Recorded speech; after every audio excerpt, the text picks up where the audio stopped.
Homeopathy marriage gynecological disease solved by homeopathy.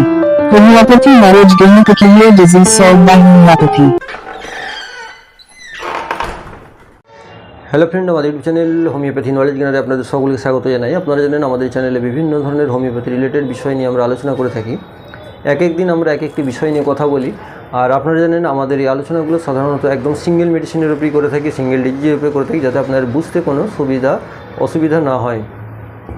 আর আমাদের এই আলোচনার মূল উদ্দেশ্যই হচ্ছে যারা গ্রাম বাংলায় থাকেন বা যারা শহরে থাকলেও দেখবেন ডক্টরের কাছে সময় মতো যেতে পারেন না ব্যস্ততার জন্য, তখন তারা কী করে বিভিন্ন জায়গা থেকে ঔষধ সংগ্রহ করে থাকেন, সেটা মেটেমেডিকা থেকে হোক বা বইপত্র থেকে হোক বা কোনো চ্যানেল থেকে হোক। যার ফলে কি হয় যে অনেকগুলো মেডিসিনের কথা বলা থাকে, ওনার ক্ষেত্রে কোনটা অ্যাপ্রোপ্রিয়েট হবে উনি বুঝে উঠতে পারেন না। তাছাড়া দেখবেন উনি যে মেডিসিনটা বা যেটাই দেখছেন না কেন, ওনার মনে হচ্ছে যে এইটাই বোধহয় আমার ক্ষেত্রে অ্যাপ্রোপ্রিয়েট হয়ে যাবে। তো যার ফলে সেটা একটা কনফিউশনে পড়ে যাচ্ছেন এবং সেই ঔষধটি ঠিক ব্যবহার করে উঠতে পারছেন না, ওনার সমস্যা থেকেও মুক্তি হতে পারছেন না।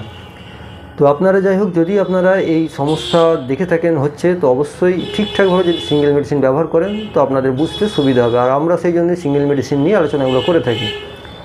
আজকেও সে ধরনের একটি সমস্যা নিয়ে কথা বলবো। আমরা জানি বিভিন্ন ধরনের বিভিন্ন মানসিক সমস্যা হয়ে থাকে বা অনেক মানসিক চাপ বা অ্যাংজাইটি বা কোনো ধরনের আতঙ্ক, ভয়, ফেয়ার এগুলো কাজ করে থাকে অনেক মানুষের মধ্যে, যার জন্য দেখবেন তার জীবনটা সবসময় একটা অতিষ্ঠ হয়ে থাকে। সবসময় মনের মধ্যে সেই কথাটাই ভাবছেন এবং সেটা ভাবতে ভাবতে দেখবেন এক সময় এমন পর্যায়ে ভাবনাটা পৌঁছে যায় যে তার চিন্তা করে করে তার ডায়াবেটিস হয়ে গেল, বা তার আস্তে আস্তে দেখা গেল কোনো ধরনের মানসিক রোগ পর্যন্ত এসে গেল।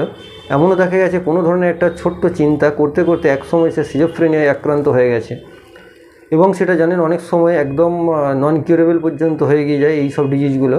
তো যাই হোক, তো আজকে যে এক ধরনের ভয়ের কথা বলবো, এই ভয়টা যদি কারোর মধ্যে মনে হয় সবসময় কাজ করছে, আপনার সবসময় যাই করছেন না কেন এই ধরনের একটা আতঙ্ক বা ভয় তার মধ্যে কাজ করছে, তাহলে আপনি এই ঔষধটি ব্যবহার করবেন। আশা করি অনেকটাই উপকার পাবেন।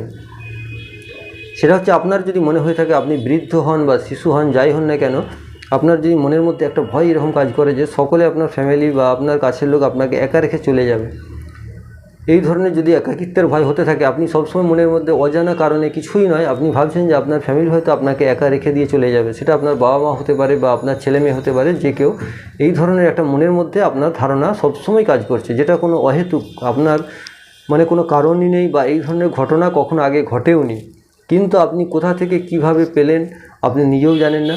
আপনি শুধুই ভেবে যাচ্ছেন যে আপনাকে হয়তো আপনার ফ্যামিলি বা আপনার পরিবার পরিজন বা আপনার ছেলে মেয়ে আপনাকে একা রেখে চলে যাবে। তো এই ধরনের একটা একাকিত্ব ভয় আপনার মধ্যে সবসময় কাজ করছে, যার জন্য দেখবেন আপনার ঘুম ঠিকঠাক হচ্ছে না, আপনার খাওয়া দাওয়া ঠিকঠাক হচ্ছে না, আপনার সবসময় কিন্তু একটা এই ধরনের ভয় থাকার জন্য আপনার জীবনটা একটা অতিষ্ঠ হয়ে উঠছে।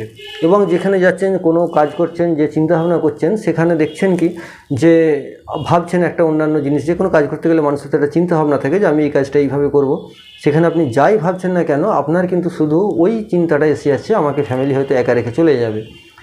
এই ধরনের সমস্যা হলে হোমিওপ্যাথিতে ভালো মেডিসিন আছে, সেটা যদি আপনি ঠিকঠাক কিছুদিন একটু ব্যবহার করেন তাহলে কিন্তু আপনার পুরোপুরি এই সমস্যাটা কেটে যাবে। আজকে সেই ধরনেরই ওষুধটির কথা বলবো, তবে এই ওষুধটি কিন্তু বেশি মাত্রায় বেশি দিন ধরে ব্যবহার করবেন না। অনেকের কি হয়, দেখা গেল ওষুধটা ব্যবহার করে বেশ অর্ধেকটা তো সেরে গেছে বা অর্ধেকের বেশি সেরে গেছে, সে মনে করলো যদি আরও কিছুদিন বেশি ব্যবহার করা যায় তাহলে এটা পুরোপুরি সেরে যাবে, কিন্তু এটা কোনো দিনই ঠিক নয়, আর এটা কখনও করবেন না। তো তার জন্য কি করতে হবে, আপনি আপনার যে ফ্যামিলি ফিজিশিয়ান আছেন তার সঙ্গে আলোচনা করে নিতে পারেন, বা আমাদের যে হেল্প লাইন আছে এখানে আপনি কন্ট্যাক্ট করে নিতে পারেন। আপনাদেরকে বিনামূল্যে পরামর্শ দেওয়া হবে। তবে ফোন করলে যে কোনো দিন সন্ধ্যে 7টা থেকে 8টার মধ্যে ফোন করবেন, বা ইন্ডিয়ার বাইরে থেকে যারা আছেন তারা হোয়াটসঅ্যাপ কলও করতে পারেন, কোনো সমস্যা নেই। তো যাই হোক, আজকে আমরা যেটা বলছিলাম যে এই ধরনের একাকিত্বের ভয় যদি আপনার মধ্যে কাজ করে এবং সেটা যদি আপনার জীবনকে অতিষ্ঠ করে দেয়, তার জন্য আপনি যে মেডিসিনটি ব্যবহার করবেন সেটা হচ্ছে ন্যাজা 200 বা কোবরা 200। তো এই কোবরা 200 এটা আপনাকে সপ্তাহে একটা করে ব্যবহার করতে হবে, 1 মাসের জন্য মোট 4টি রোজ। সকালে খালি পেটে 2 ফোঁটা করে সপ্তাহে একবার করে খাবেন এবং এটা 1 মাসের জন্য ব্যবহার করবেন। আশা করা যায় এতে আপনার সমস্যাটা মিটে যাবে। আর যদি কোনো সমস্যা তারপরেও থেকে যায় তো অবশ্যই যেভাবে বললাম এইগুলো একটু ফলো করবেন। আর যদি মনে হয় যে আপনাদের এই আলোচনাটা কাজে লাগছে বা সত্যিই আপনাদের কাছে প্রাসঙ্গিক মনে হচ্ছে, বা অন্য চ্যানেলের থেকে মনে হচ্ছে এটা একটু আলাদা, বা অন্য চ্যানেলে যেগুলো পাননি এখানে আমাদের কাছে সেগুলো পাচ্ছেন, তো অবশ্যই তো আমাদের সঙ্গে থাকবেন এবং এই ধরনের যদি আলোচনা কিছু নতুন পরামর্শ দেওয়ার থাকে তো অবশ্যই আমাদেরকে সেই পরামর্শটাও দেবেন। তো সকলেই ভালো থাকবেন, সুস্থ থাকবেন। দেখা হবে অন্য কোনো ভিডিওতে অন্য কোনো বিষয় নিয়ে।